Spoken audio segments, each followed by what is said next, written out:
ত্রয়োদশ জাতীয় সংসদ নির্বাচনের মনোনয়ন সংগ্রহ ও জমা দেওয়ার শেষ দিন আজ এবং সেই বিষয়ে জানাতে যুক্ত হচ্ছেন চট্টগ্রাম থেকে যুক্ত হচ্ছেন সহকর্মী আহসান রিটন। এ পর্যন্ত কতজন প্রার্থী মনোনয়নপত্র জমা দিয়েছেন এবং কেমন দেখছেন উৎসবমুখর পরিবেশ কেমন দেখছেন?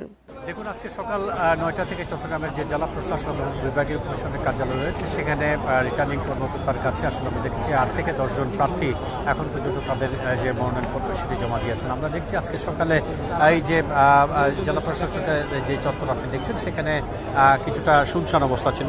আমরা দেখছি যে গতকালকে থেকে বেশ ঠান্ডা বেশ জাঁকিয়ে পড়ছে এবং সেই কারণে আমরা দেখেছি যে এখানে সকালে বেশ শুনশান অবস্থা ছিল, কিন্তু বেলা বাড়ার সাথে সাথে আমরা দেখছি এখানে বিভিন্ন রাজনৈতিক দল যারা আসলে সামনে নির্বাচনে প্রার্থী হবেন তারা তাদের মনোনয়নপত্র জমা দেওয়ার জন্য এখানে এসেছেন এবং তাদের সঙ্গে অসংখ্য নেতাকর্মী এই মুহূর্তে আসলে জেলা প্রশাসন যে চত্বর রয়েছে সেখানে ভিড় করছেন। আমরা দেখছি এক একজন প্রার্থী তাদের সঙ্গে তাদের খুব ঘনিষ্ঠ কয়েকজনকে নিয়ে তারা জেলা প্রশাসকের কার্যালয়ে কেউ কেউ বিভাগীয় কমিশনের কার্যালয়ে যাচ্ছেন এবং তারা নিয়ম মাফিক সে সমস্ত মনোনয়নপত্রগুলো জমা দিয়ে তারা স্ব এলাকায় ফিরে যাচ্ছেন। আমরা ইতিমধ্যে এখনো পর্যন্ত আসলে যেহেতু দুই জায়গায় ফর্ম জমা দেওয়া হচ্ছে সঙ্গত কারণে ঠিক কতজন দিয়েছেন সেটি এখনো পর্যন্ত নিশ্চিত করে বলা যাচ্ছেন। তবে আমরা দেখছি ৮ থেকে ১০ জন প্রার্থী ইতিমধ্যে তারা তাদের মনোনয়নপত্র জমা দিয়ে স্ব এলাকায় ফেরত গেছেন এবং বেলা যত বাড়ছে ততই আমরা দেখছি এখানে বিভিন্ন জায়গা থেকে প্রার্থীরা আছেন। বিএনপি, বাংলাদেশ জামায়াত ইসলামী, গণফোরাম, এনসিপি সহ নানা দলের প্রার্থীরা এখানে আসছেন এবং তারা সুশৃঙ্খল পরিবেশে তাদের যে মনোনয়নপত্র সেটি তারা জমা দিচ্ছেন।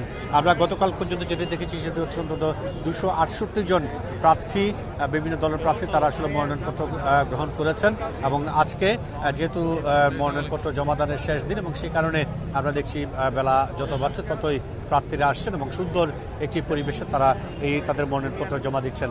আমরা আসলে যেখানে যে কজন প্রার্থী এখানে এসে তাদের সাথে আমরা কথা বলেছিলাম, তাদের কাছ থেকে জানতে চেয়েছিলাম যে সামনে যে নির্বাচন সেটি পরিবেশটি কেমন হতে পারে তারা মনে করছে। তারা যেটি বলছে সেটি হচ্ছে সবার যেহেতু দীর্ঘকাল পরে একটি সুন্দর নির্বাচনের প্রত্যাশায় সবাই আছে এবং আইনশৃঙ্খলা বাহিনী এখন পর্যন্ত যে অবস্থা আছে তাদের কাছে তাতে মনে হচ্ছে যে সুন্দর একটি পরিবেশে তারা ভোটাধিকার প্রয়োগ করতে পারবেন এবং তারা সবার ভোটে নির্বাচিত হতে পারবেন এবং তারা সবাই একটি সুন্দর সন্ত্রাসমুক্ত একটি দেশ গড়ার তথ্য নিয়ে সবাই কথা বলছেন।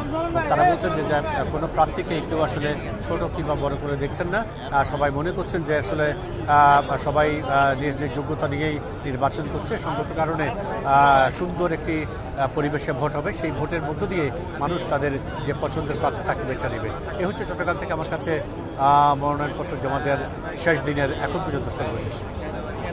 মনোনয়নপত্র জমা দেওয়ার শেষ দিন আজ এবং সেই বিষয়ে চট্টগ্রাম থেকে জানাচ্ছিলেন সহকর্মী আহসান রিটন।